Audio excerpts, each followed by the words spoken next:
This story begins where so many others have started before, deep inside the growing walls, past the decades of gasps and applause, to a foundation of brick and stone, wood-weathered and worn, to the heart of a city, to a stage where history continues to tell its tale, the State Theater. Or what was once known as the Colonial Theater, the Northampton Theater, the Newmeyer Theater, and most originally the Northampton National Bank, built in 1873, which remained as such until some 30 years later when it would retire its vault for velvet curtains. In fact, today's outer lobby still honors that original structure, preserving a teller window which would eventually serve as a box office, offering unsuspecting patrons admission to a piece of Easton's past. By 1926, vaudeville had taken hold and the State Theater was a showcase of excitement, featuring such acts as European violinist Countess Modine, international dancers Bishop and Lynn, and the Wisecrackers.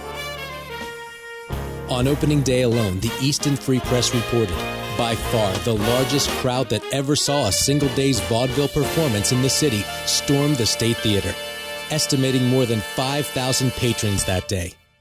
But as trends changed, so did the theater, moving past the success of vaudeville to make way for a new cultural phenomenon, the talking picture. It was during the same time period that a man by the name of J. Fred Osterstock began working with the theater. He held an office to the right side of the inner lobby, and when the flood of 1955 forced him out of his home, he spent several weeks residing in the theater, sparking an unusual connection that is rumored to still remain today. Fred the Ghost, as he is lovingly called, has been sighted throughout the theater on numerous occasions, including the right side luxury box, which is now referred to as Fred's Box.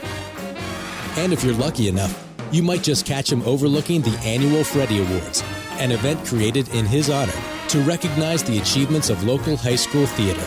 Or maybe he'll pop up right beside you, sharing in a performance of one of today's timeless acts, B.B. King, Ringo Starr, Bill Cosby, and national tours like Hairspray, The Producers, and Jesus Christ Superstar. The State Theater has truly become the center of performing arts in the Lehigh Valley, with a star dressing room reading like a who's who of celebrities past and present. In fact, blue-collar comedians Jeff Foxworthy and Bill Engvall use the wall as their personal message board to have an ongoing conversation, a small yet interesting part of a much bigger story, one that is still being written.